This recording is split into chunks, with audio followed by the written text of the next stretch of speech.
Olá, pessoal. Boa tarde novamente. Vamos então dar continuidade à nossa programação aqui do Cineclube Sessão Quinopos. Hoje tivemos o prazer e também a relação intensa e emocional de assistir ao filme Malu, escrito e dirigido pelo Pedro Freire, que está aqui na telinha com a gente, né? Lembrando que o Cineclube é uma parceria aqui com o Espaço Vila Rica. Queria agradecer também o Natan Machado, da Filmes de Estação, distribuidora que liberou a cópia do filme. O Malu, como eu falei para vocês na abertura, um dos filmes mais premiados brasileiros de 2024, estreou em Cannes em janeiro, depois foi premiado no Festival do Rio como o melhor filme. A Yara de Novaes, que faz a Malu, ganhou a melhor atriz no Festival do Rio. E a Carol Duarte e a Juliana Carilho da Cunha, né, que também fazem as duas personagens principais, ganharam também prêmios de atriz coadjuvante. E o Pedro ganhou o prêmio de melhor roteiro, né, Pedro? Eu acho, né? Também, né? Sim, Sim. Bom, o Pedro, um diretor que já tinha feito curtas muito legais. Inclusive já tinha trabalhado com a Juliana Caneiro da Cunha, né, e com o Paulo José num curta, que acho que foi o primeiro curta que eu vi dele. E ele também tem uma experiência muito ampla também de direção de atores, ministra oficinas também relacionadas a isso. A gente pôde ver também no Malu o trabalho incrível que ele fez com as atrizes. Então, Pedro, a primeira pergunta que eu ia fazer para você seria não só a gênese do projeto, né? A sua mãe faleceu em 2013, né? E pelo que eu vi nas entrevistas, você começou a fazer o roteiro em 2017, né? E foi um processo longo, né, para você conseguir encontrar essa escrita dramática para contar a vida dessa mulher tão intensa, né, que foi sua mãe. Queria que você falasse para a gente um pouco, revendo o filme hoje no cinema, deu para ver que o roteiro tem uma estrutura muito sólida, assim, de altos e baixos emocionais, né? Cenas às vezes são muito intensas no sentido para cima, assim, de felicidade e tal, de comunhão das mulheres ali, e depois vem umas cenas muito duras, assim, né? Queria que você comentasse um pouco para a gente desse processo da escrita, porque a gente fica na dúvida assim, puxa, será que essa fala estava no roteiro? Parece algo tão vivo, né? Tão coloquial, assim, tão forte. Ou a atriz improvisou? Foi uma dúvida até que eu vi algumas pessoas me perguntarem aqui depois da sessão. Então, se pudesse falar inicialmente como foi essa questão do roteiro, né? E daí, a partir daí a gente vai levantando outras questões. E obrigado pela bacana. participação, Pedro. Obrigado, Rodrigo. Obrigado, Espaço Vila Rica, pelo convite. É muito bacana poder conversar com vocês. Só fazer uma pergunta: existe alguma forma de eu ver o público em vez de me ver? Porque a câmera está voltada para mim mesmo. Ah, Ah, obrigado. o Marcos vai Agora, mudar. Mudou? Mudou? Aí. sim, sim, sim. Beleza. Agora, olá, gente. E aí? Bem-vindas, bem-vindos. Que bom que vocês puderam ver o filme aí na tela grande, muito bacana. Bom, para responder a primeira pergunta do Rodrigo, eu escrevi esse filme, sim, ao longo de 5 anos, né? Desde a primeira ideia, a primeira sinopse do filme, a primeira paginazinha, pensando, delineando basicamente o que poderia ser, até a versão final, já modificada pelos ensaios, que foi para a filmagem. Foram 10 versões do roteiro ao longo de 5 anos, né? Então, bastante trabalho. A forma que eu trabalhei foi basicamente a de acessar memórias, né, inicialmente, né? É um filme muito de memória, né? De lembrar da minha mãe, como ela era, como ela pensava, como ela falava, o jeitinho dela falar, os pensamentos dela, as histórias que ela contava, o jeito dela ver o mundo, dela ver as injustiças do mundo. Então, por exemplo, a primeira coisa que eu escrevi de todas, antes mesmo até de escrever uma sinopse, eu acho, ou depois da primeira sinopse, foi que me veio uma ideia assim. O que que aconteceria? Isso não aconteceu na vida real, mas o que que aconteceria se a minha mãe chegasse em casa um dia, morando com a minha avó, na época que ela morava com a minha avó, e tivesse um padre na sala? Acho que eu sei o que aconteceria. E aí eu inventei essa cena toda e escrevi essa cena inteira do padre de uma vez. Foi a primeira coisa que eu escrevi do filme. E aí isso costuma acontecer comigo. Eu escrevo uma cena e aí quando eu escrevo aquela cena eu sinto que eu encontrei o filme, sabe? É meio que, ah, tá, não, entendi quem são essas personagens, como elas se colocam no mundo, como elas se colocam em relação uma à outra, né? E a partir daquilo eu fui conseguindo desenvolver outras coisas, né? Claro que essa cena acabou mudando um pouco, mas honestamente não mudou muito, não. Esse desenho de que a Malu chega e se surpreende com um padre que ele lhe chamou esse padre para tentar convencer a Malu a largar as drogas, né, dar uma chamada de atenção nela. A Malu humilha ele, falando que Jesus era comunista e pedófilo, e ele vai embora e aí ele ataca ela. tudo isso já estava desde a primeira versão lá em 2017. O que foi mudando são os diálogos, né? A estrutura dos diálogos, como exatamente colocar isso. Então é um filme que eu mexi na estrutura dele bastante, mas não tanto quanto os diálogos. Os diálogos são mais importantes para mim nesse filme, né? Eu acho que é um filme muito calcado numa força dos diálogos, né?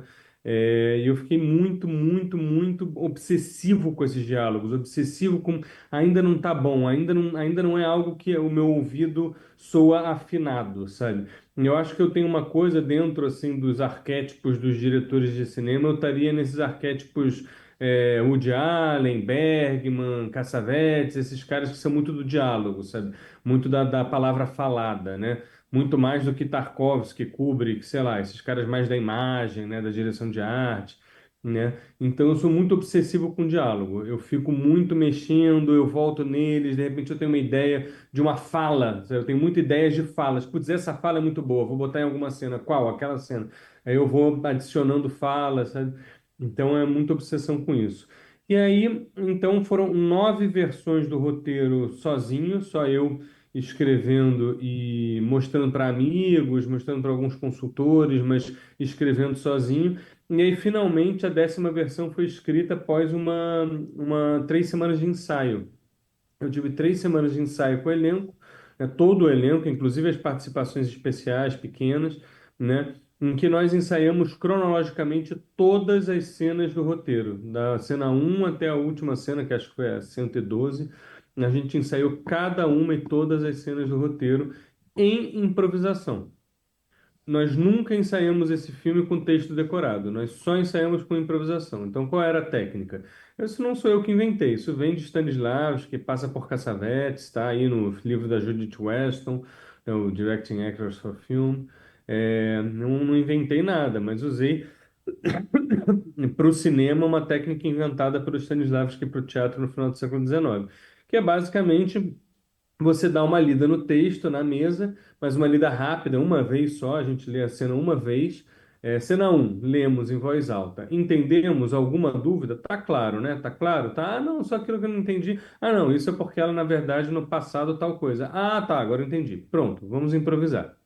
E aí a gente tinha um espaço de ensaio, tinha ali uma mesa, um sofá, umas cadeiras, e a gente inventava ali mais ou menos como se aquilo ali fosse a sala da casa e improvisava. As atrizes então entravam em estado de improvisação e elas, ao estarem em estado de improvisação, elas não tinham decorado o texto, elas não sabiam exatamente o que dizer, mas elas entenderam a situação. Elas sabiam qual era a relação entre as personagens, sabiam qual a situação que elas estavam, então elas jogavam com essa situação e com essas relações, com esses objetivos, e inventavam texto, né? Essa que é a beleza da improvisação, você inventa texto, né? E esse texto, essas situações eu gravava com meu celular. À noite eu pegava essa gravação, baixava no meu computador e ia transcrevendo para o roteiro, para a última versão, tudo que eu gostava e deixando de lado tudo que eu não gostava. Então, tem um jeito que a Yara disse uma coisa que é melhor do que o que eu tinha escrito para Malu. Vou trazer. Quase que não se criaram cenas novas, não se criaram grandes falas novas, mas o jeitinho de falar que eu fui adaptando a fala delas, entendeu? Então, isso acho que trouxe mais naturalidade ainda para um diálogo que já estava muito trabalhado para ser natural. Agora, é claro que uma ou outra coisa a gente ganha de novidade nessas brincadeiras, né? Então, por exemplo, a Lili. A Juliana Carneiro da Cunha é uma mestra da improvisação, ela trabalha com improvisação a vida inteira no Théâtre du Soleil, em Paris. Então ela trouxe algumas coisas maravilhosas, como por exemplo, a bromélia, para ficar bonita, precisa sofrer pouca água. Isso foi uma improvisação da Lili, não fui eu que inventei. Entendeu? Então tem algumas pérolas assim que vieram das improvisações, mas principalmente, né, isso tornou as atrizes mais familiarizadas com o texto, e aí uma vez que esse texto foi um pouco modificado com as improvisações, aí sim decorem o texto. E aí para a filmagem é texto totalmente decorado. E aí a gente não errava nunca, não tinha que repetir nunca por erro de texto, porque elas tinham um texto muito claro na cabeça, porque foram elas que inventaram aquele texto, quer dizer, reinventaram aquele texto, né? Então foi muito fácil para elas decorarem, né? A improvisação te dá isso. Quando você improvisa uma situação, aquela situação fica muito clara para você e depois é mais fácil decorar o texto, se o texto for bom, né? Se o texto estiver passando bem aquela situação. Então, isso é uma coisa que eu já fiz muito quando eu era preparador de elenco, sempre foi uma técnica que eu usei. e que eu repeti agora no Malu. Ah, bem legal, Pedro. Eu ia fazer uma segunda pergunta e depois eu vou passar ao público, tá? Sobre a sua direção das três atrizes, do arte, né, do elenco como um todo, também é algo que se destaca muito no filme também, né? Um trabalho primoroso de direção. E eu fiquei curioso para saber se a marcação que você fez com elas, assim, da encenação na casa, se era algo muito rigoroso, você deu uma liberdade para Malu, né, para Juju, para Lili poderem andar para onde elas quisessem e tal, e o Mauro, operando a câmera, tinha que seguir as atrizes, que seria um pouco a linha do Cassavetes, né, de os atores guiam a cena e a câmera vai seguindo, né? Como é que foi esse trabalho da concepção visual, com a câmera em relação com as atrizes, né? Se você deu essa liberdade delas também poderem ir para onde elas quisessem, ou estava tudo mais marcado daí espacialmente? Não, tudo marcado. 99% das cenas são marcadas com posições claras, com um ensaio para a câmera, com o foquista sabendo que ela vai sentar agora, que ela vai levantar depois, o microfonista sabendo que ele tem que estar aqui na cadeira, mas depois ela vai levantar, ele levanta o boom e vai até a janela. Tudo marcado, tudo texto decorado, tudo como se faz no cinema normalmente, nada improvisado.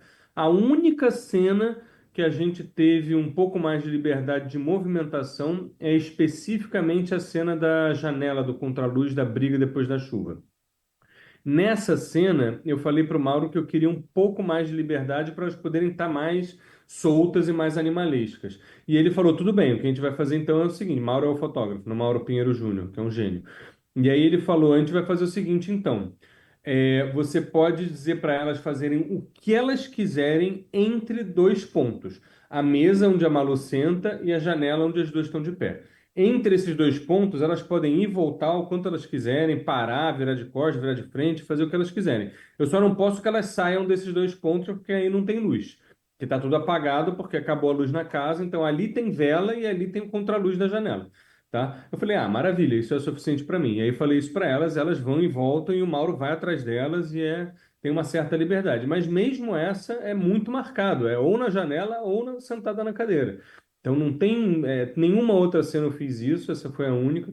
Todas as outras cenas têm marcação mesmo. Você chega no set, ó, você começa aqui sentada, levanta, vai até ali. O que eu acho que eu fazia, acho que eu fazia um primeiro ensaio sem marcar tanto, deixando a marcação um pouco mais livre, mas uma vez que no ensaio se entendia que a atriz quis levantar e ir até a janela, então tá, então você vai levantar e ir até a janela. Ou então ela falava, ah, mas não gostei de ir até a janela, então tá, então você vai ficar sentado. Mas então, assim, uma vez que se encontrou, é marcado mesmo. Porque o microfonista tem que saber que ela vai levantar, senão ela levanta de repente, ele tá dentro do quadro, a câmera sobe e ele não. Aí o microfone tá dentro do quadro. Não existe filmar improvisado, é muito raro dar certo, né? A não ser que você faça tudo num plano aberto, alguma coisa assim.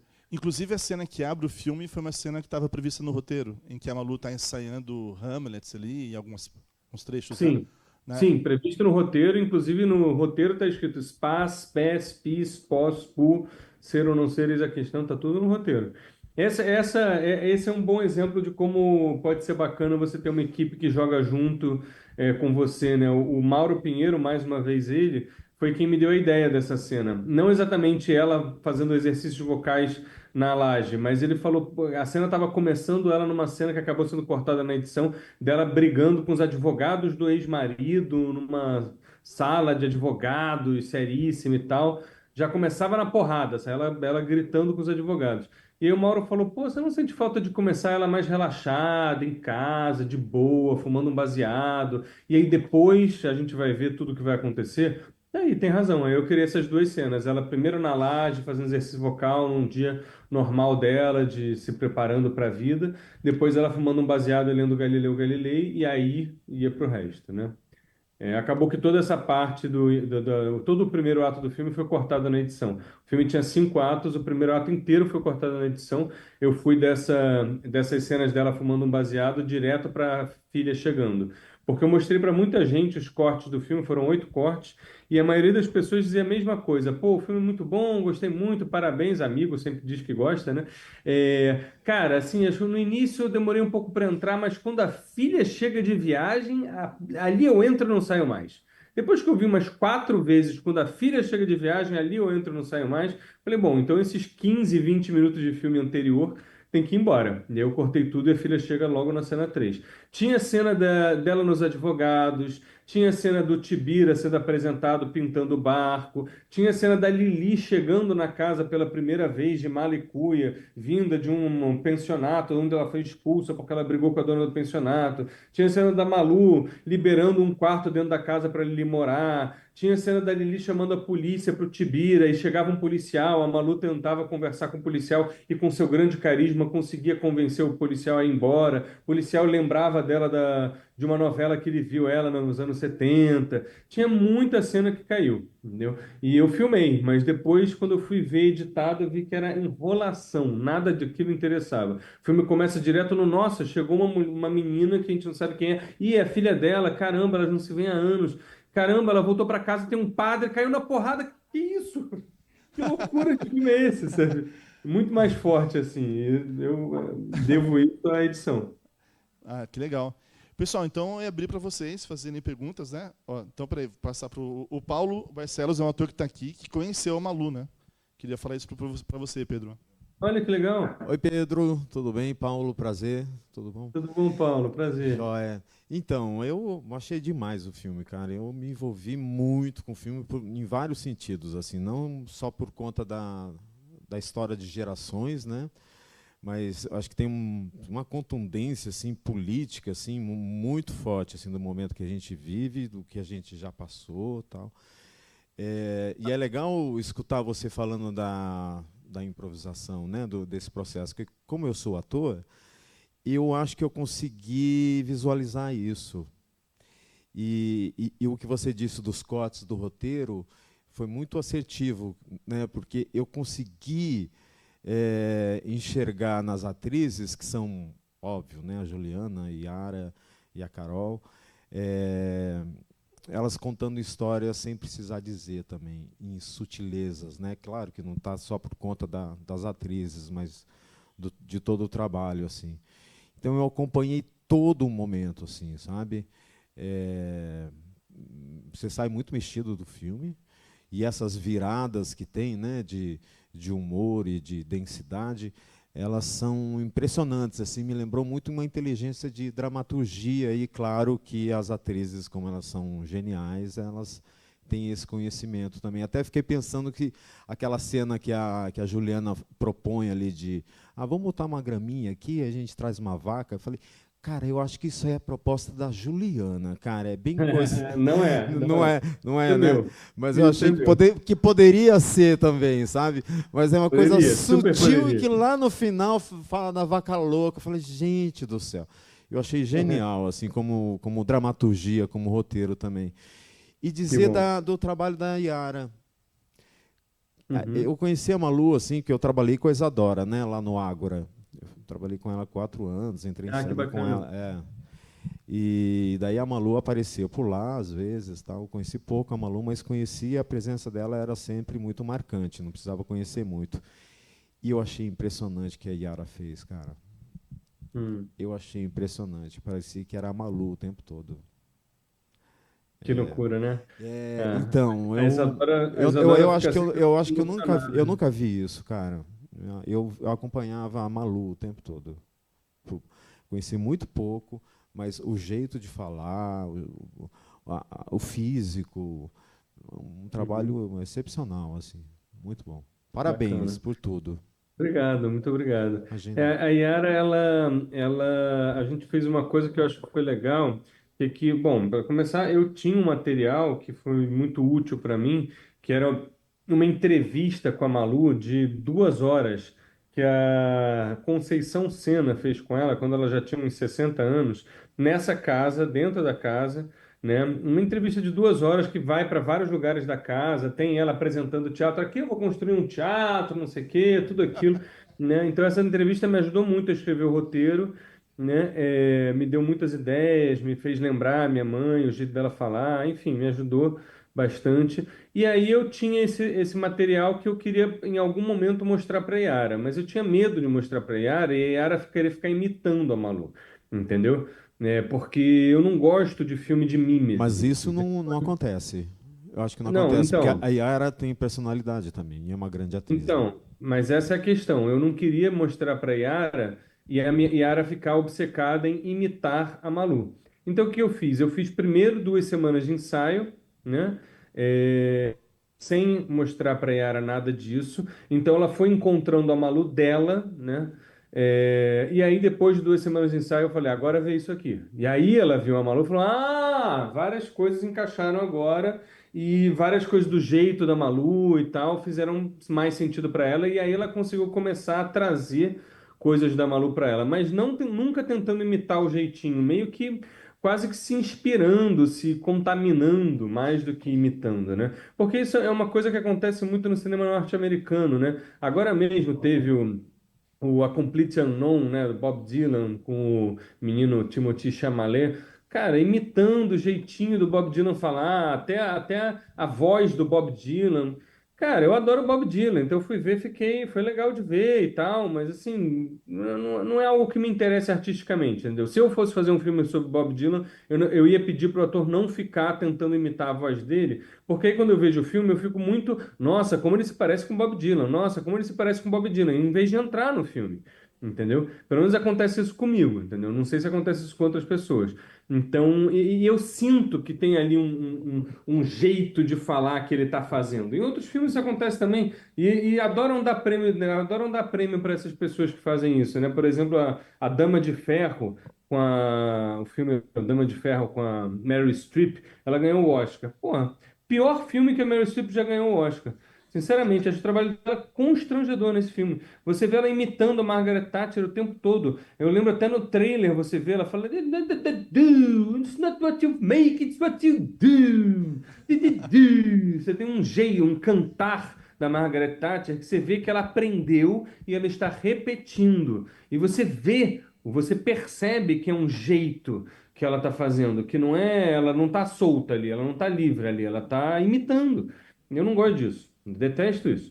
Então, nesse filme eu fiz de tudo para isso não acontecer. Mas aí aconteceu, para quem conhece a Malu, que também eu tenho a sorte de que a maioria das pessoas não conhece a Malu, para quem conhece a Malu, acabou acontecendo que você sente ela ali de alguma forma, né? Ela tá de alguma forma ali. E isso é o mais bonito, você não ficar prestando atenção no jeitinho de falar ou de se mover, mas sentir mais, sei lá, a alma, por dizer alguma palavra assim, né, do personagem. A presença, assim, né? Sim. Tem uma É. segunda pergunta aqui, Pedro. Só uma dúvida enquanto eu passo o microfone. A Juliana Caneiro da Cunha ou a Yara de Novaes viram peças da Malu quando a Malu atuava, nos anos 80, 90? A Yara não, a Juliana sim. A Juliana conheceu minha mãe. A Juliana chegou a fazer uma peça com meu pai, quando meu pai e a Malu eram casados ainda. A Ah, Onda Perdida de Catarina Blum.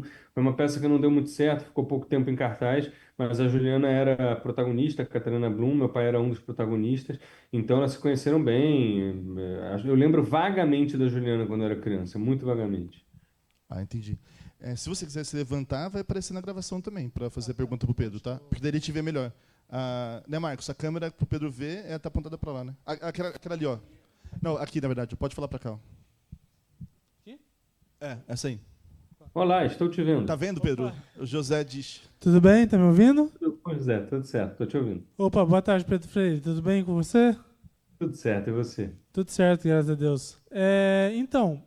Eu me chamo José Bandeira, eu sou primeiramente cinéfilo e eu sou estudante de trilha sonora da AIC, Academia Internacional de Cinema. E eu gostaria de dizer parabéns pela sua obra-prima, da Malu. Eu gostei bastante, principalmente da trilha sonora do trailer que eu assisti, né? Que eu amei a trilha sonora do trailer. E eu queria tirar uma dúvida em relação à trilha sonora do filme em si. Que, tipo assim, o que eu percebi em relação ao filme foi que tem, tipo, muita pouca trilha sonora. E, tipo assim, a minha dúvida é a seguinte: você resolveu, tipo, pôr muita pouca música para deixar o filme mais realista, mais intenso, ou coisa do tipo, ou para outro objetivo, assim? Você pode me responder essa pergunta, por favor? Com certeza. Primeiro, muito obrigado aí pelos elogios. Que bom que você gostou do filme e da trilha. O filme não tem nenhuma trilha criada para o filme, né? Quer dizer, Não tem nenhuma. Não, é criado para o filme até tem, porque tem uns funk da favela que aparece ao fundo que foi criado para o filme. Mas assim, não tem nenhuma trilha extra diegética, né? Que a gente chama, para quem não conhece esse termo, a trilha diegética, que está dentro da diegese, ou seja, está dentro da lógica da cena. Então, por exemplo, vou botar uma música que você gosta, Noel Rosa, clique, tan, tan, tan, tan, tan, começa Noel Rosa. Isso é uma música diegética, tá? Os personagens estão escutando aquela música. Música extra diegética é a música lá do Titanic, triste, que está tocando enquanto o Titanic está afundando. Não tem ninguém ouvindo essa música, é a música da Celine Dion. Entendeu? Essa música é extra diegética. Eu não tenho nenhuma música extra diegética nesse filme. Não tem nenhuma música que está tocando no alto-falante de Deus, né? É só músicas diegéticas mesmo. Essa foi uma escolha consciente, eu sempre soube desde que eu estava escrevendo o roteiro que seria assim, porque eu não gosto muito, em geral, quando eu estou fazendo realismo, pelo menos, eu não gosto muito de música extra-diegética. Eu quero que você acredite que aquilo ali está acontecendo naquele momento, entendeu? É como se fosse a vida real. Eu quero que você sinta como se você fosse uma mosquinha na parede observando aquela situação. Como se ela fosse real. Então, se eu boto uma música por fora, eu tiro você um pouco, um pouquinho, mesmo que só um pouquinho, daquela sensação de que aquilo está acontecendo e te lembra que você está num filme. Claro que, né, num bom filme isso não acontece e tal, mas é um estilo, né? É um estilo. O Cassavetes quase não usava música extra-diegética, eu fui um pouco nessa linha, né? Eu já fiz um curta que usa bastante música extra-diegética, mas é um curta que tem todo uma coisa não realista e tal. Então, dois curtas, na verdade, que eu fiz. Os meus dois últimos curtas usam música extra-diegética, mas nesses dois curtas eu saí do realismo. Aí eu já sinto que faz mais sentido, entendeu? Mas nesse filme eu só usei músicas que elas estão escutando. E aí foi uma escolha junto com o Jonas Sá, que é meu diretor musical. A gente escolheu muito cuidadosamente cada música, né? Gal, Betânia, Secos e Molhados, para dar um pouco aquela sensação da época, não tanto da época em que se passa o filme, que o filme se passa nos anos 90, mas quase todas as músicas são dos anos 70, que é o passado da Malur, né? Ou antes, né? O Noel Rosa é até antes do que isso, anos 50, 40, né? Então é o passado, é um filme que tá o tempo todo a música tá evocando o passado, né? É uma nostalgia, né? Sim, eu vou passar agora para uma próxima pergunta. Era alguém por aqui, né? Aqui? Ah, peraí. Você levantou antes? Tá, estou por aí. Tá me ouvindo? Tá me vendo, não? Sim. Ah, bom dia. Tá bom. Pode ficar, não. Te vejo bem daí, te vejo bem daí. Ah, então tá bom. Pode ficar aí. Ó, parabéns pelo filme, né? Gostei tanto do filme como um todo, como de todas as partes, né? As atrizes, um som maravilhoso, né? Fotografia, idem. E um roteiro e uma direção muito, muito firmes da sua parte. Eu gostaria de perguntar para você, você citou alguns diretores que são, ao mesmo tempo, roteiristas do filme. E pensando no livro do Peter Bogdanovich, então, duas perguntinhas, né? Primeiro, você acha que é mais fácil para o diretor ele dirigir um filme que ele mesmo faça o roteiro? Porque eu me lembro de vários grandes diretores que são desse estilo, Billy Wilder, etc. E o segundo, você vê alguma diferença em termos de qualidade? Estou perguntando assim, porque muito por causa do livro do Peter Bogdanovich, entre o que seria, se tem alguma ideia, o que seria mais importante, o roteirista ou o diretor, ou você acha isso na mesma dimensão? Tá. Primeiro, eu acho mais fácil, sim, com certeza, dirigir algo que eu escrevi, né? Eu nunca dirigi um filme que eu não escrevi. Eu fiz 8 curtas-metragens e um longa-metragem. Todos os 8 curtas e esse longa eu escrevi, inclusive escrevi sozinho. Nunca tive um co-roteirista, né? Então, eu não sei, eu acho que eu tenho alma de roteirista e eu acho que faz parte da minha brincadeira no cinema, entendeu? É, pensar uma ideia, escrever ela e aí pensar como filmá-la, né? Eu só dirigi audiovisual que não fui eu quem escreveu na televisão. E eu acho muito mais difícil, porque, não sei, ao mesmo tempo é mais difícil por um lado, mas ao mesmo tempo é muito mais fácil. Porque você, tá bom, então vamos lá. entendo mais ou menos o que o cara quis dizer, boto a câmera aqui, boto a câmera ali e vambora, entendeu? Tem um lado que é muito mais difícil, você tem muito mais trabalho, né? E você tem que pensar todo o filme. Eu acho mais trabalhoso escrever um roteiro do que dirigir um filme. Com certeza, com certeza. Dirigir é muito mais fácil para mim. Muito mais fácil. Você vai lá e dirige, entendeu? Você vai lá, dirige os atores e vambora, entendeu? Em poucas semanas você resolve esse problema. Nossa, escrever um roteiro são anos, é um trabalho pra caramba, 100 páginas. É tipo escrever um romance, um negócio enorme que não acaba nunca e que não fica bom, não fica bom, e nunca tá bom, nunca tá bom. Você tá sempre melhorando, melhorando, é um inferno. Meu sonho era ter assim, um grande roteirista como parceiro que escreve roteiros que eu acho geniais e que eu tenho muita vontade de dirigir, e aí eu só dirijo, eu não tenho que escrever. Meu sonho. Eu acho muito mais fácil, muito mais gostoso, muito mais simples, muito mais rápido dirigir. Mas eu não consigo. Eu não consigo. Eu já tentei dirigir, assim, já me deram um roteiro de curta, de longa para dirigir, cara, não tem tesão, entendeu? Não tem tesão. É tipo chupar bala com plástico, sabe? Não tem graça, sabe? Então, eu acho que tem um lado que é muito mais difícil escrever e dirigir por causa do roteiro que você tem que escrever, mas tem um lado que uma vez que foi você que escreveu o roteiro e o roteiro está pronto, muito mais fácil dirigir aquilo do que dirigir um roteiro de outra pessoa. Você não sabe de onde vem aquilo, por que que aquilo é daquele jeito, tem que tentar dar uma cara para aquilo, tem que tentar fazer aquilo se tornar pessoal seu. Não, já é pessoal, foi eu que escrevi. Eu não preciso me preocupar com ser algo pessoal, entendeu? Não preciso me preocupar com tentar dizer alguma coisa com aquela direção. Já estou dizendo como roteirista, entendeu? Então, é isso. A outra pergunta que você fez, qual foi mesmo? Ah, o microfone não tá com ele, peraí. Era o quê? Era o... Respondeu? Você praticamente respondeu, né? Pelo que entendi, você falou que o trabalho do roteirista seria isso, né? Dentro que eu te falei, sim, o dentro que que é mais importante? Sim. dentro desse sentido. Acredito que você tenha respondido, né? Eu não sei, porque eu acho que quando o diretor é roteirista, e aí o cara é diretor e roteirista, aí não tem como você não dizer que é as duas coisas juntas, entendeu? Não é um mais importante do que o outro, as duas coisas estão juntas, entendeu? Mas na maioria das vezes, quando o diretor é só diretor e tem um roteirista, no cinema eu acho que o filme é mais costuma ser mais do diretor.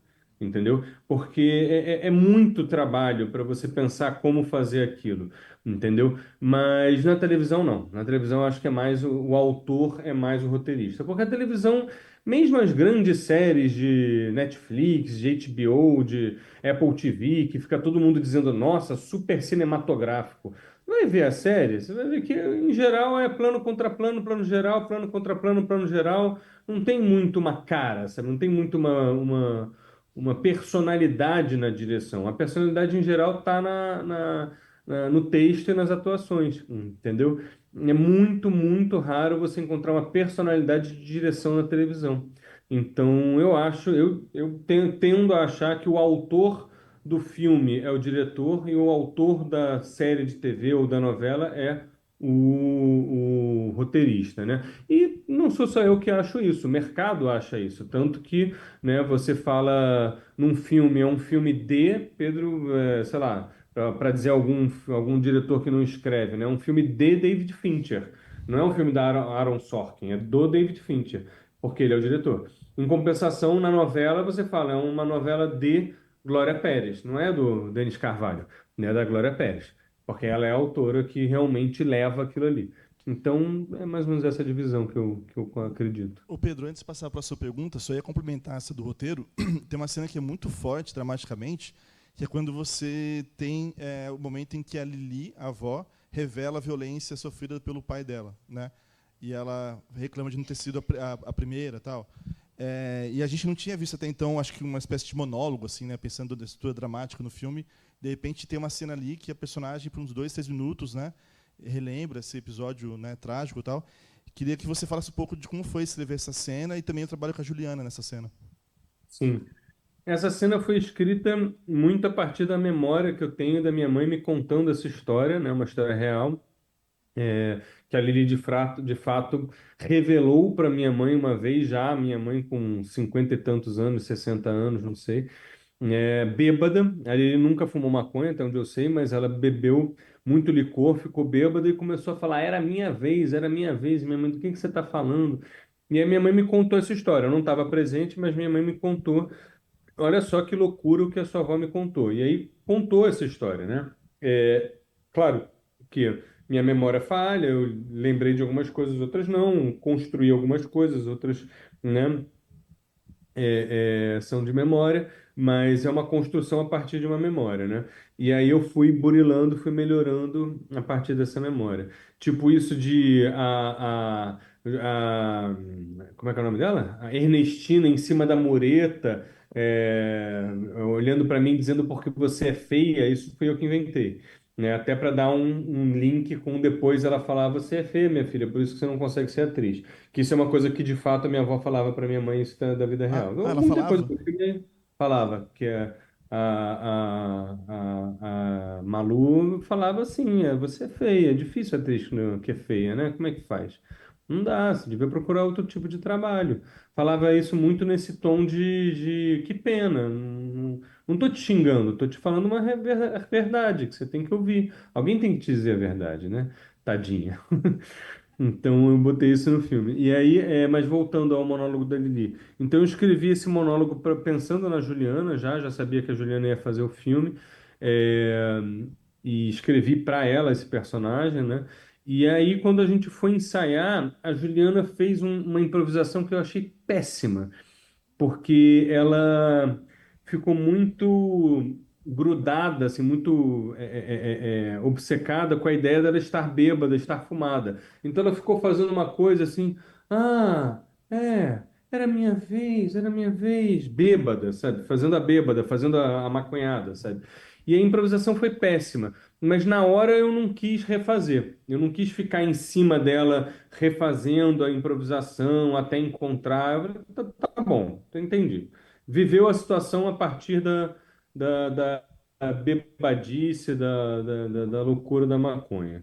E aí, depois, quando a gente já foi com o texto decorado, é que eu falei para ela, olha, esquece um pouco essa coisa de ficar bêbada, de estar no torpor da bebida e da maconha.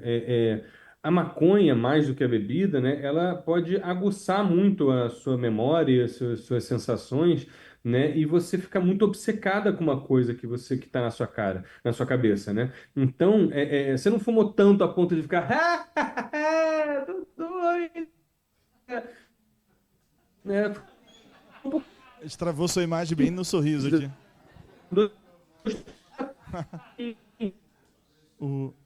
A Então, conexão lá. tenta Tá? essa para fora que está aqui. Oi? Não, a sua conexão acho que falhou um pouquinho, Oi? agora voltou. A sua conexão tinha falhado um pouquinho, daí agora voltou sua imagem. Ah, tá, voltou. Tá, entendi. Mas deu Eu para. falei para ela isso, eu falei para ela ficar mais preocupada com a história.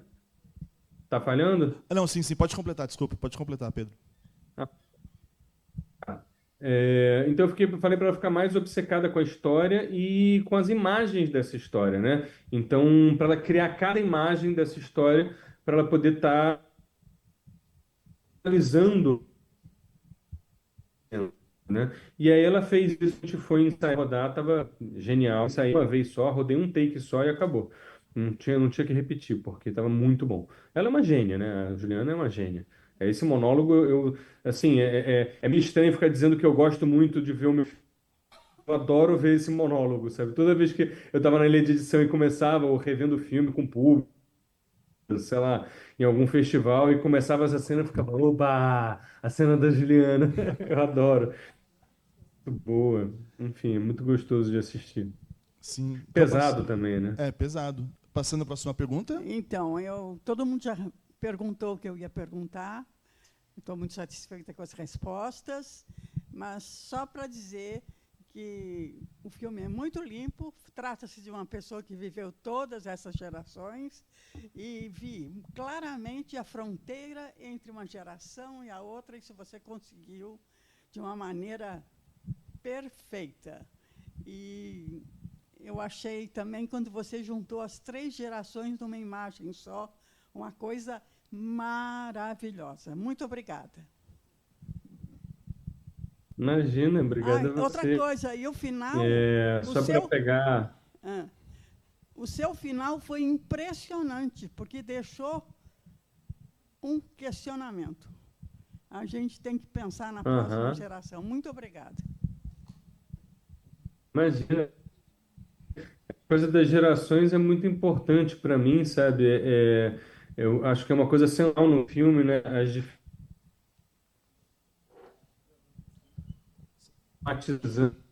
próxima com seus próprios traumas, né? Como o trauma intencional você vai da próxima geração com seus traumas e eu sinto muito medo de fazer isso com a minha filha, sabe? De passar a minha mãe para a filha de alguma forma.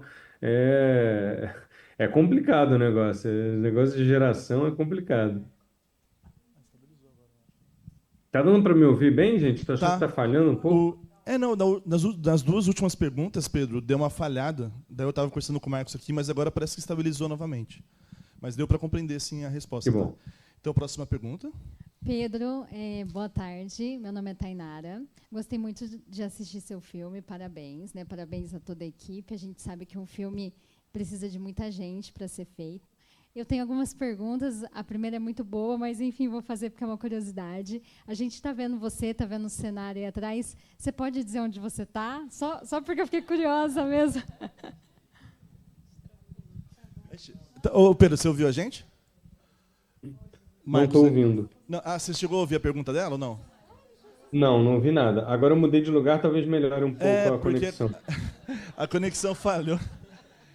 Agora você está ouvindo a gente bem, Pedro?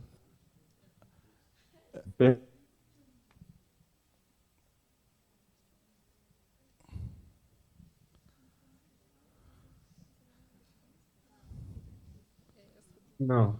Não, tá vendo a gente novamente ou não? Agora você voltou pra gente. Agora você voltou também, só não estou vendo o vídeo. Lá, Marcos, acho que o Marcos vai pôr para você o vídeo. Mas quer refazer a pergunta, então? Pode. Pedro, eu perguntei, né? A gente viu ali o cenário que você estava e eu tinha uma dúvida, né? Muito boba, mas enfim, onde você está? Você está no Brasil? Você está fora? Você pode falar? Tudo bem falar? Eu tô, assim, pode falar, claro. Ela perguntou se você está no Rio, na sua casa, no Brasil ou em outro lugar. Ah, sim. Sim, estou na minha casa, no Rio de Janeiro, sim. Era Rio de Janeiro. É porque pela imagem não dava para saber exatamente, né? O pessoal ficou curioso. Você quer fazer outra pergunta? Na verdade, assim, essa era só uma curiosidade mesmo, mas a pergunta que eu quero fazer é em relação ao filme. A gente acompanha a história ali da Malu e a relação que ela tem tanto com a mãe quanto com a filha. Só que você fala um pouco, talvez, da história da sua mãe, né? Da sua relação com a sua mãe. E você é um homem.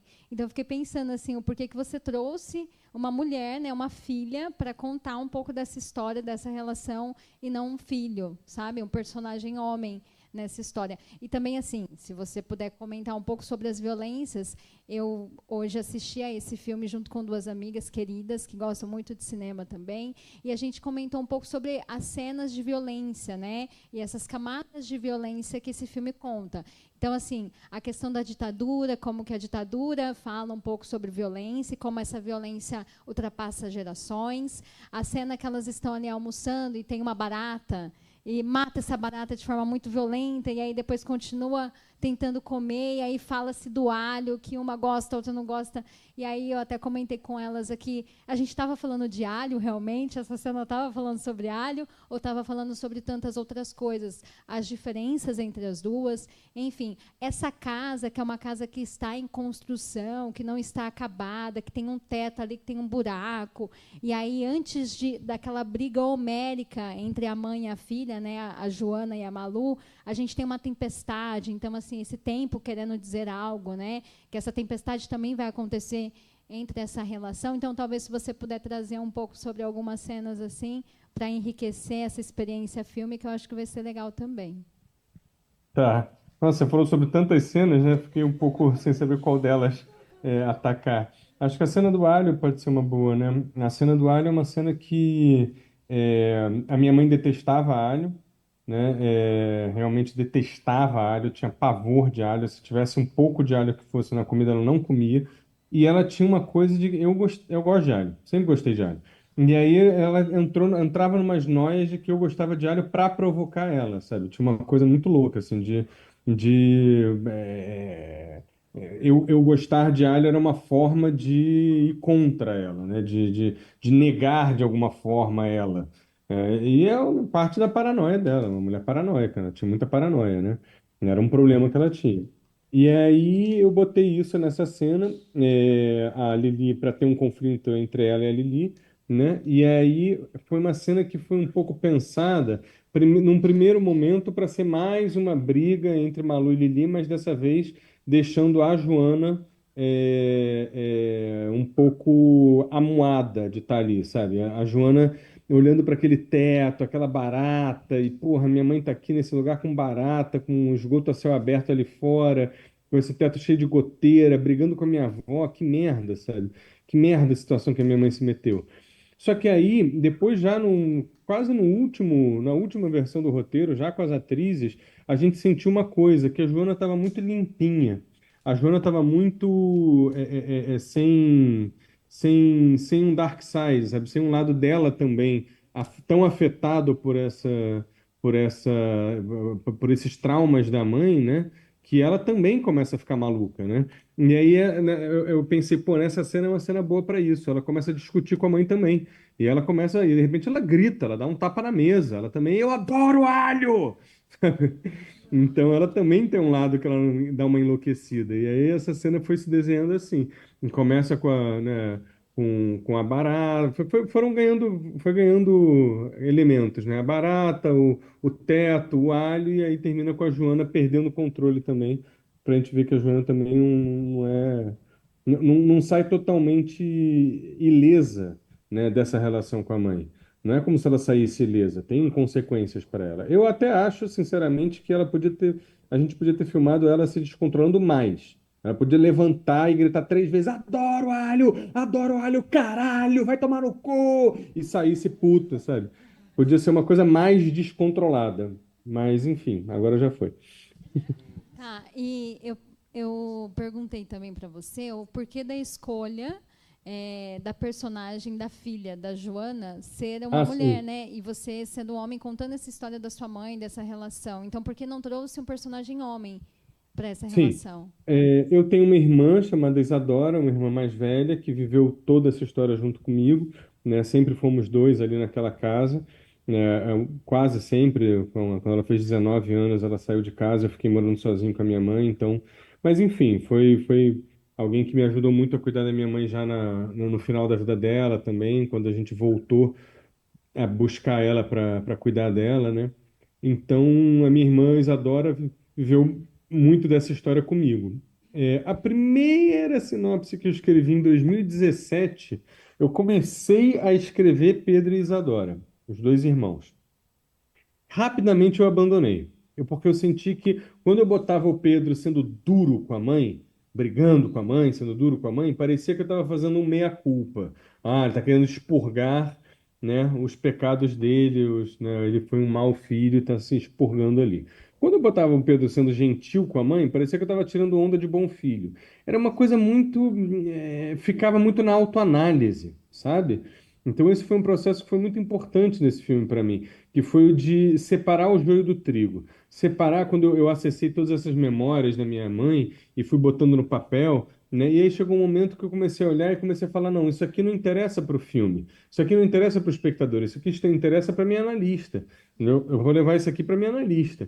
Para o filme, eu tenho que fazer um filme para o espectador, eu tenho que contar a história da Malu, da Joana, da Lili, né, e do Tibira para o espectador, e aí o que interessa para o espectador? Interessa ela brigar por causa do alho, interessa ela arranhar a cara da filha, interessa isso, interessa aquilo. Não interessa isso, não interessa aquilo.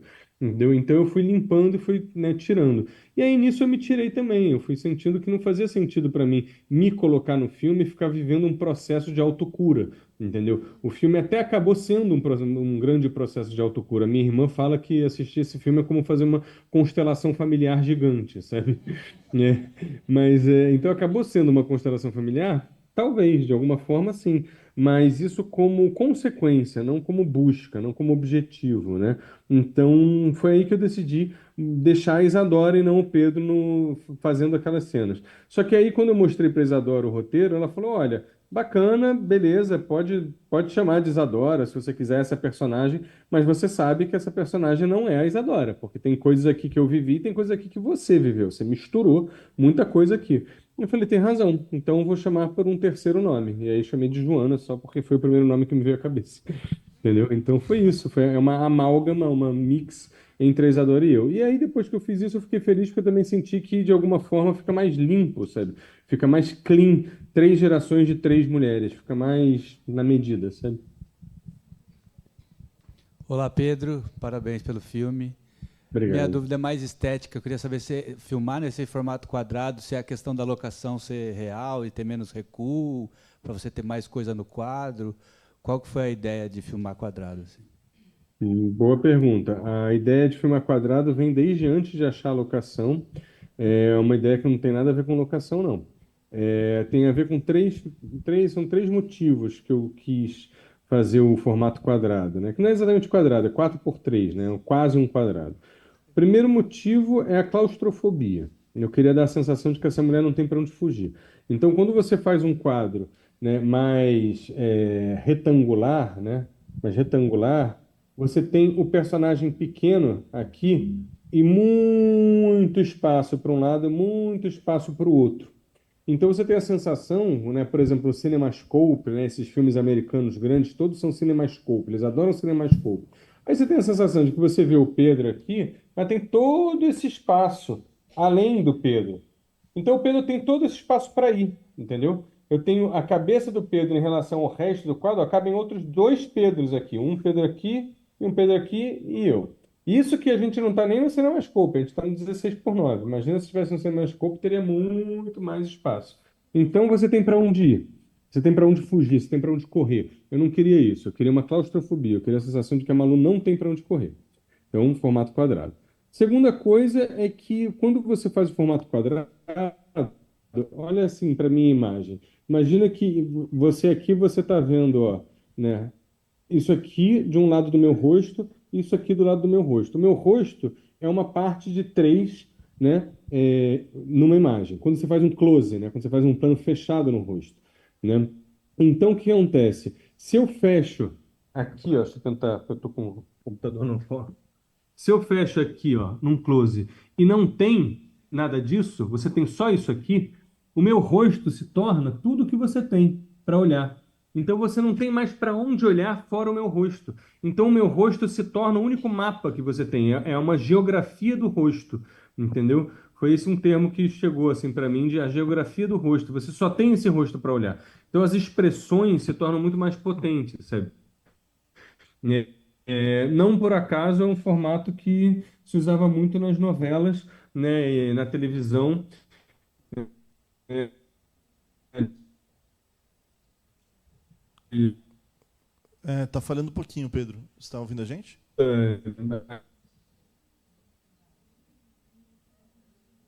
na televisão até recentemente. Também que televisão dos anos 90, quando se passa o filme, usava esse formato, e esse é um formato de novela dos anos 90, talvez uma novela que a Malu gostasse de participar. Por mais que ela sempre vá negar isso, ela gosta de fazendo parte de uma novela, talvez, entendeu? Deu para me ouvir? Acho que falhou um pouco aqui, né? Acho que deu, né, Bruno? Falhou um pouquinho no meio, mas completou no final. Agora, Felipe Lui. Boa noite, Pedro. Meu nome é Felipe Lui. Eu queria saber como se deu o processo da seleção de elenco, ainda mais para personagens tão íntimos, e se você já tinha as atrizes em mente, como foi o processo? Tá. Então, vamos começar pelos personagens menores, né? A Juliana Carneiro da Cunha, eu sempre escrevi pensando nela desde o início, eu sou apaixonado por essa atriz. Eu fiz um curta-metragem com ela e com Paulo José em 2009, me apaixonei perdidamente por ela, ela é maravilhosa, e escrevi o roteiro já pensando que ela tinha que ser a Lili. Ela mora na França, ela é atriz de um grupo de teatro lá, então não era simples trazer ela, mas eu fiz questão de que fosse ela. A Carol Duarte, que faz a Joana, né, foi uma escolha mais próxima da filmagem, porque eu tinha outra pessoa pensada para esse papel, uma atriz do Rio de Janeiro chamada Júlia Bernat, mas um pouco mais próxima da filmagem a gente entendeu que a Júlia não ia poder fazer por agenda. Ela tinha peças de teatro em Paris também, por coincidência, e não ia poder fazer. Então, eu assisti A Vida Invisível do Karim Ainu e fiquei fascinado com o trabalho da Carol Duarte. Sou amigo do Karim, já trabalhei com o Karim, já fui assistente do Karim, então liguei pro Karim na hora e perguntei: e aí, Carol Duarte, como é que é trabalhar com ela? Ele falou: ela é uma gênia, vai de olhos fechados, ela é maravilhosa, ela é muito gente boa, muito boa de trabalhar, muito inteligente, muito boa atriz, vai de olhos fechados. Então isso é muito importante, né? Um diretor, quando vai trabalhar com um ator ou com um fotógrafo, alguém assim que é muito importante na sua equipe, no seu elenco, né? É muito raro ele não procurar outros diretores, outros produtores para saber, e aí, como é que foi trabalhar com o fulano? Ah, fulano, olha, não quero ficar falando mal, mas um pouco difícil, pronto, já não quero, entendeu? Deu muito problema, mas assim, também não sei até que ponto nessa produção. Ah, tá, já entendi. Obrigado. Entendeu? E a Carol não. A Carol foi super. Todo mundo que falava dela falava maravilhas. Eu fui ver outras coisas dela, me apaixonei por tudo que ela fazia, então convidei sem conhecer ela pessoalmente, né? Mas não fiz teste. Não fiz teste com ninguém para esse filme. O Átila Bi foi uma indicação que faz o Tibira, foi uma indicação da própria Júlia Bernat, que ia fazer a Joana, né? Eu vi material dele, também me apaixonei por ele, conheci ele pessoalmente, a gente tomou um café, não fiz teste, mas a gente tomou um café, adorei ele, convidei. E aí, Era de Novaes, na verdade, a Malu era outra atriz, prefiro não revelar quem era, mas era uma outra atriz que passei 5 anos escrevendo roteiro para ela, pensando nela, fizemos leituras, conversamos muito, foi muito bacana, assim, uma troca intensa, ela deu várias ideias. Tirei fotos dela com roupa de Malu, fizemos pressbook não, fizemos moodboard com fotos dela, mandamos para edital fotos dela com uma Malu. Sim, era outra atriz. 3 meses antes de começar a filmar, 2 meses antes de começar a pré-produção, essa atriz fica doente e a gente descobre que não vai poder filmar com ela de jeito nenhum. E aí, desespero total. Eu comecei a pensar, quem poderia ser? Chamei Fernanda Torres estava completamente pegada com o filme do Walter. Não pode ser Fernanda Torres. Pensei na Malu Gali, pensei na Adriana Esteves, pensei em não sei quem, pensei em não sei quem. Todo mundo, ou eu achava que não tinha a ver com a Adriana Esteves, era uma excelente atriz, mas não tem o jeito da Malu, sabe? Ou então não podia por datas, ou enfim, algum problema. E aí me veio a Yara de Novaes, que é uma atriz que não é conhecida do grande público, não fez quase nada em televisão e cinema, mas é uma grande atriz de teatro, como a Malu era. A Malu não era conhecida do grande público, ela era conhecida do teatro. Entendeu? Então, uma mulher de teatro, apaixonada por teatro, diretora também de teatro, né? É uma grande atriz, premiadíssima, respeitadíssima no teatro. E eu senti que esse era um filme que eu queria ter pessoas de teatro, com experiência no teatro, que viessem do teatro. Todos os atores do filme, desde do padre até a Malu, são todos atores de teatro, porque eu queria muito ensaiar muito, né? Eu queria muito ter uma profundidade psicológica nesses personagens, né? Queria que eles tivessem profundidade. E quem é que gosta de ensaiar? Quem é que fica 3 meses estudando a porra do Chekhov até entender a Arkadina, entender o Treplev, entendeu? Entender ali o Tilvânia em profundidade, até realmente conseguir ter uma complexidade dessas personagens, dessas relações, são os atores de teatro.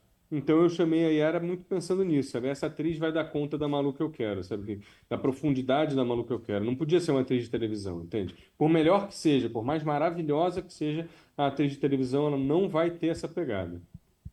Então foi assim. Obrigado e parabéns pelo filme, foi sensacional. Obrigado. Próxima pergunta, alguém? Já?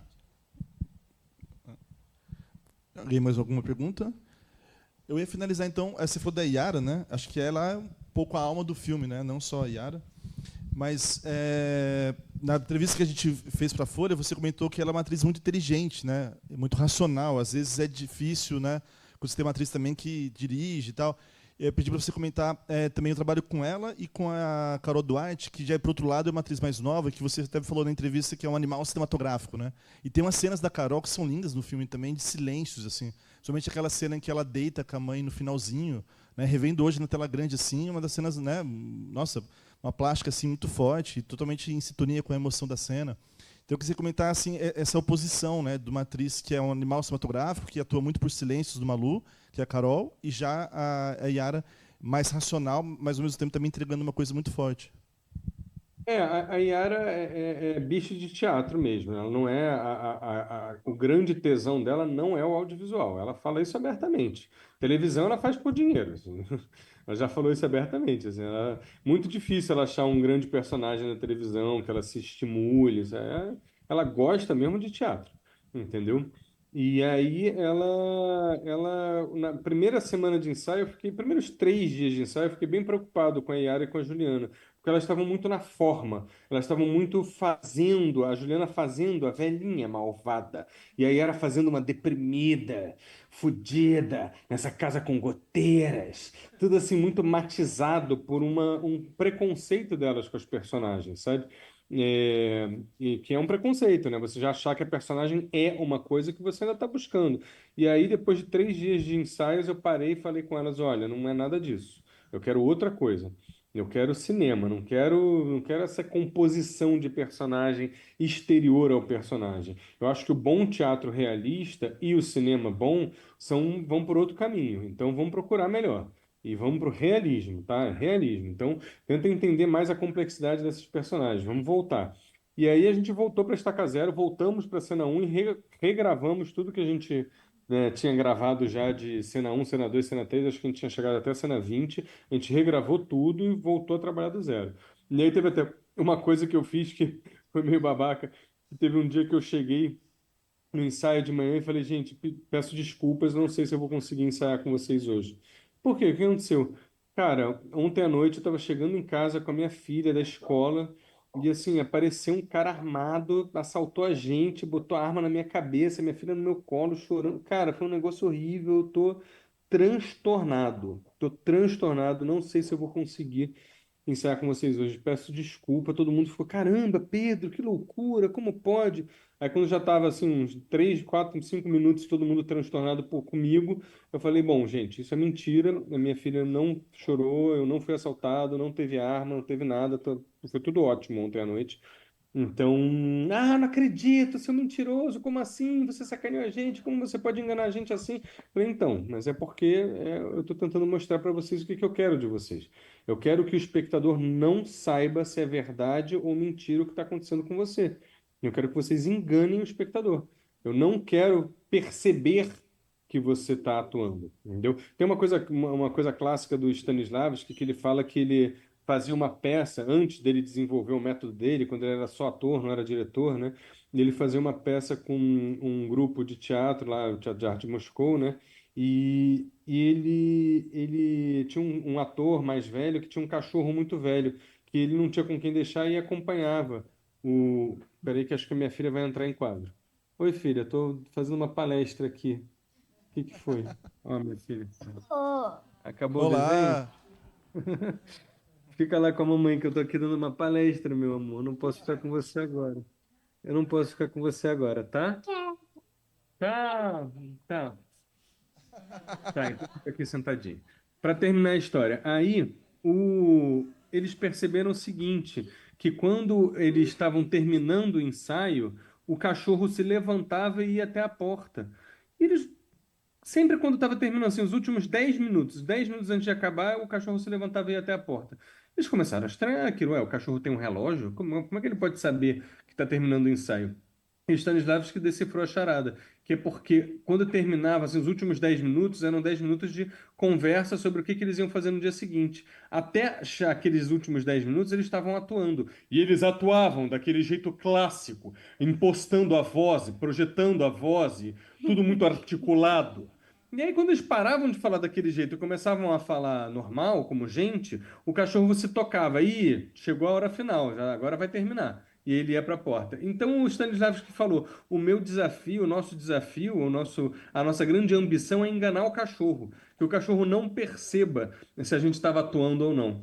Entendeu? Então é mais ou menos isso. A gente quer que nem um cachorro perceba se a gente está atuando ou não. E foi isso que eu tentei com eles. Já a Carol é um bicho cinematográfico. Ela é uma mulher que vem do teatro, mas ela fez muito cinema, televisão, então ela tem esse entendimento, sabe? Ela tem essa prática, ela tem esse talento quase que natural. Então, quando eu comecei a improvisar com ela, rapidamente eu senti que ela contaminou muito positivamente as outras atrizes, sabe? Por mais que as outras atrizes sejam grandes atrizes, elas se beneficiaram da Carol chegar e ter uma atuação mais cinematográfica. Todo mundo se beneficiou, até o Átila também é mais teatral, todo mundo se beneficiou da Carol chegar e naquelas. Agora eu entendi. Então foi muito bom ter trazido a Carol para todo mundo. Ah, E acho que legal. os silêncios dela são maravilhosos no filme, né? Sim. Eu gosto muito dos silêncios dela no filme, que são todos silêncios preenchidos, sabe? São silêncios nos quais você sente que ela está ouvindo, mas ela está realmente sendo movida por aquilo que está acontecendo, que estão dizendo para ela, né? É isso. Gosto Sim, muito do sim. trabalho da Carol nesse filme. Pedro, então com essa última resposta, eu queria agradecer muito a sua participação. Puxa, foi fantástico essa tarde a gente poder ver o Malu na tela grande, né, com o público e poder conversar com você, né? Parabéns mesmo. E eu sei que o seu próximo projeto é com a Juliana Cadeira da Cunha, né? Então com certeza vai ser um ótimo filme também. E é isso, então. Muito obrigado, né? Tomara que a gente possa se encontrar pessoalmente em breve. Vou adorar. Muito obrigado, Rodrigo. Obrigado, Espaço Vila Rica. Obrigado a todos. Valeu, gente. Muito obrigado. Bom que vocês gostaram do filme. Fico muito feliz. Obrigado. Beijo grande. Valeu, Pedro. Pessoal, então, obrigadão. Próximo Cineclube, então, dia 19, Cidade dos Sonhos, Mulholland Drive, 19 de abril, com debate depois. David Lynch. Valeu.